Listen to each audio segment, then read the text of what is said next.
Hello everyone and welcome back to the Very Hard Neater campaign. A quick thank you to all of you for subscribing and liking the videos so much. The support has been great and it is most appreciated.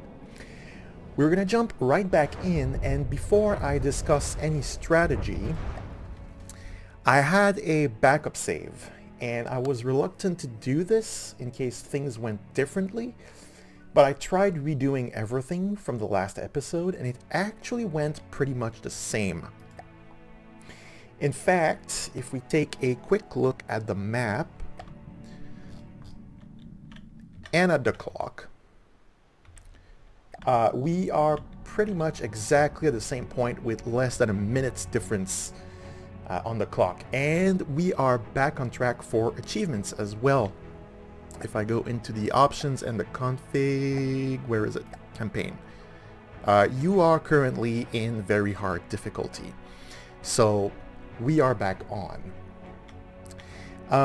Now, in terms of strategy, here we go. Very little has changed. I'm still intent on starting out by clearing the east and southeast first. So the heretics who have monasteries and whatever to false gods and, you know, do not worship the machine spirit, and probably clearing out part of the Lightning Hood's territory now that we've gone for the head. And we are establishing a border with the Deep Water Guard as well, which means they might start attacking us.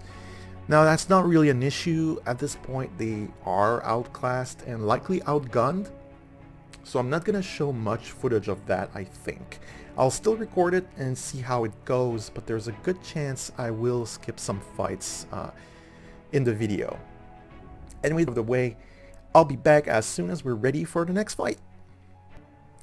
Alright, so we are ready for our first actual fight of the episode. So we have 2 Dragon's Claws in range of 1 Arcturus B and 3 Sholas.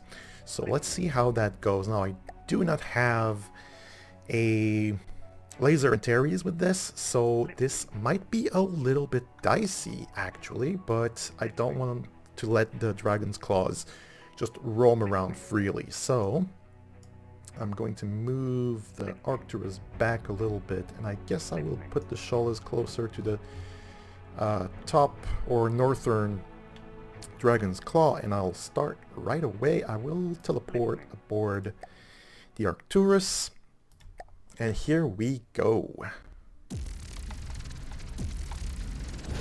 I'm not holding on to the guns. Missiles are firing. We get the binoculars. I think the Sholas have been able to mostly deal with the northern Dragon's Claw pretty easily. Not sure how the southern one is doing, but it looks like it's in the water for whatever reason. Let's go take a closer look. Yeah, it is in the water. Not sure why. Is it low on materials? Is it trying to target the Arcturus and it's so low that it actually overshot and landed in the water? I'm not sure, but this looks like it's yeah, it's a disaster for the white flares. Granted, the Dragon's Claws are pretty cheap, but still. Oh, and there's a Shola in the water for whatever reason, but they love doing that. I actually updated the blueprint, but I did not update it in the campaign because I'm lazy. But there was a small glitch with the breadboard, which I fixed. Anyway, moving on. The White Flares HQ, the Gorgon, is now in view. Oh yes. Soon. Alright, so the White Flares have brought another Scourge. I think they were trying to build bigger stuff, but whatever. So they're trying to kill my satellite with another Scourge. It's a decently expensive vehicle. We do have the Sholas over there capturing territory, but I think I'm just gonna stick to the Arcturus and a laser Antares, which I brought in support. And yep, that's it, because I don't want to risk the capture progress. So I'm here, I'm gonna do that, I'm gonna do that, I'm gonna be on board the laser Antares, and we are going to go right away. And we are staring at a mimic, I believe. Here goes nothing. Oh yes, the Scourge. It has a lot of missiles. It's gonna hurt the Arcturus quite a bit, but it should be fine? Question mark. Hopefully. Oh, you're shooting through the Arcturus. That's no bueno. It happens. Now please don't ram, that would just be embarrassing. And oh yeah, we are adjacent to friendly territory, so we can repair.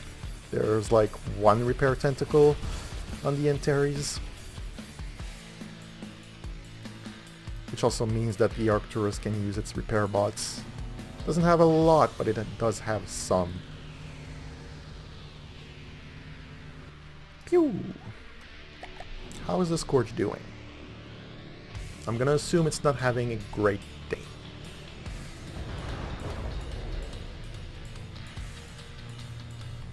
Yeah, both guns have stopped firing. The gauge doesn't look right, so I'm gonna assume that they can't fire anymore. Missiles are still firing though. Those missiles are quite a bit annoying, but I think they're damaged, or at least, well, they are turning around to try to hit my vehicle, but yeah, they're struggling. So I think we're safe. I think. I should have said that. Every time I say that, something happens, but I think it's fine. Yeah, it's sitting pretty low in the water. Should probably be getting hit by torpedoes as well. Antares, yep, torpedoes. Wait, were those torpedoes? I think they were the missiles. Yeah, Antares trying to hit above the water. Of course, because lasers. Yeah, missiles don't even seem to fire anymore. Not sure how it's not dead already.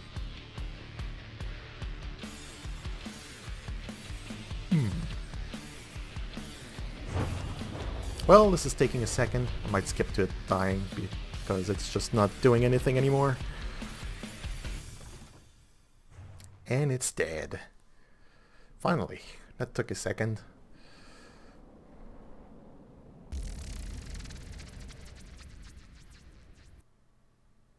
Well, it looks like we're not going to be able to ignore the southwest quadrant. Yes. It's going to take a little while, but the Onyx Watch is coming. For today's showcase, the ASMR SH-117A Sirius RD-1, or Anti-Submarine Multi-Role Support Hover. You might also wonder what the RD-1 is about, and that's because this is a redesign from a smaller vehicle that had multiple variants to fill different roles. Unfortunately, the anti-submarine variant didn't perform to my criteria, which brings us here. So in terms of offense, this new version features a variety of missiles for different purposes. The top rack is loaded with secondary torpedo propellers, and set up to fire constantly rather than firing in volleys. The damage is nothing special, but it does have a small amount of heat, which has a chance to cause internal damage. The main purpose is not to cause damage, though it is to trigger enemy missile defenses on cooldown, which hopefully reduces their overall effectiveness and creates windows during which you can target the vehicle and it would be more vulnerable. In order to fill its multi-role niche, it also has a few anti-air missiles. It's nothing amazing, but it's enough to contest small aircraft trying to strafe my forces. Now, the real magic happens on the belly. There's a set of reinforced sonar torpedoes with buoys, which serve both as a buffer against interceptors and provide accurate detection against submarines, as they tend to get quite close, even if they lock onto decoys. In combination with the sonars, it gets pretty accurate detection in order to lock on with the remote-guided large torpedoes loaded with HE, which deals fairly crippling amount of burst damage. Its defenses are also an improvement over my previous design. It sports missile decoys and thick smoke along with shields in critical locations. While it's not quite as tough as my frontline units, the chassis was based on the Arcturus, including the heavy armor, as you can see here in the belt namely, and that makes it quite sturdy for a support vehicle. Other characteristics of interest include that it selectively connects and disconnects detection equipment depending on the altitude of the target to save on processing power, namely the buoys and the sonar boom. It's also the only hover that relies exclusively on ion thrust to stay airborne, as it flies closest to the water. Its speed is standard for my vehicles, roughly 60 meters per second, a happy medium of mobility, evasion, without being impossible to hit, because that would just kill the tension when fighting anything other than lasers or particle accelerator cannons. Before I wrap this up, please note that all the designs shown in the showcases are available on the workshop link in the description. Also, you might want to check from time to time, as I like to tweak my vehicles quite a bit, which means that the blueprints get updated, so you might have to download a fresh copy. And that's gonna be it for the showcase. Before we go back to the campaign proper though, I decided to try something different, and I prepared a bit of a montage of all the smaller but less eventful fights. Enjoy!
here we are, about to end the Flayed God's heresy. This is the Gorgon. These are our forces, and you're in for a treat because I'm about to bring in something that I've been working on for a long time. And yeah, I was hoping to have it ready for, well, basically this episode or maybe the next one. This might be entirely overkill. Who knows? The terrain might be the worst enemy here. I have no clue, but we are about to take a shot at taking down the White Flayers. So here we go. And I'm going to be aboard the Regulus, because of course I'm going to place the Arcturus closer and the Laser Antares right here. Teleport again, and I think we're ready. So let's just go. I'm a bit anxious, but oh yeah.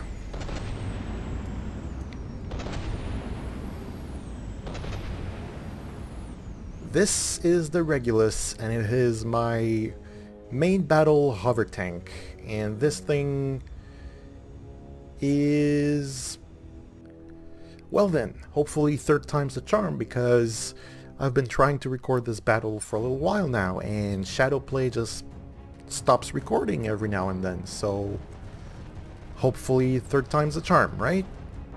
I mean, it is a big fight, but I don't know, I've never had Shadowplay just stop recording. Lag happens, but it's chugging a little bit, but looking fine at the moment.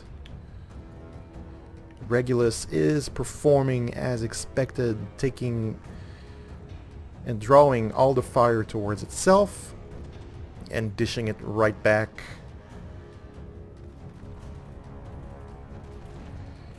Yeah, I think the Omnissiah definitely has the Flayed God beat.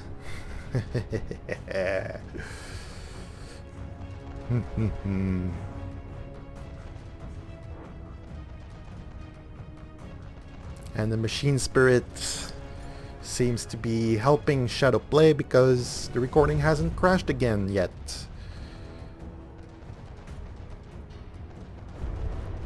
I should watch myself because every time I say stuff like that, you know.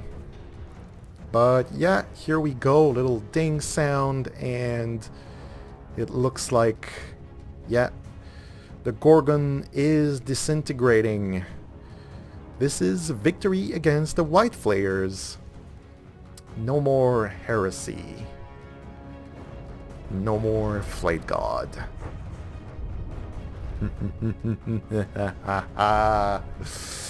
Yes.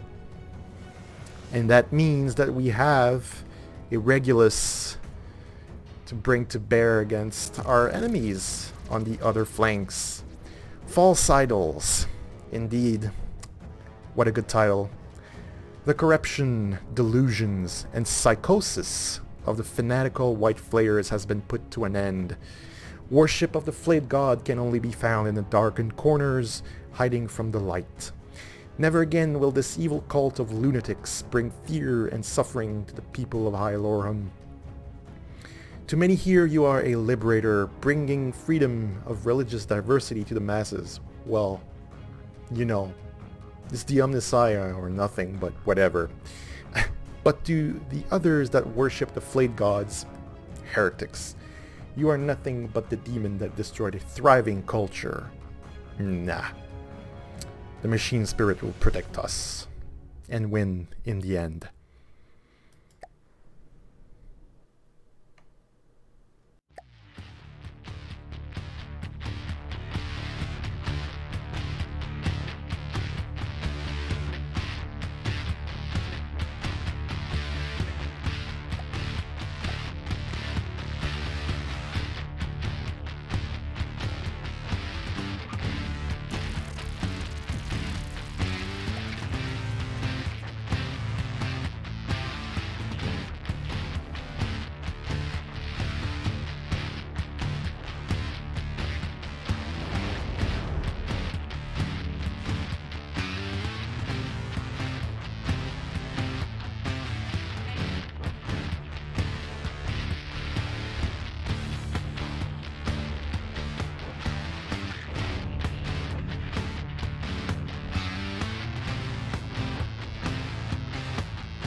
Well, I narrated the fight over the Davy Jones outpost, but I didn't record the microphone, so... oh well. I think I'm gonna wrap it up here for this episode.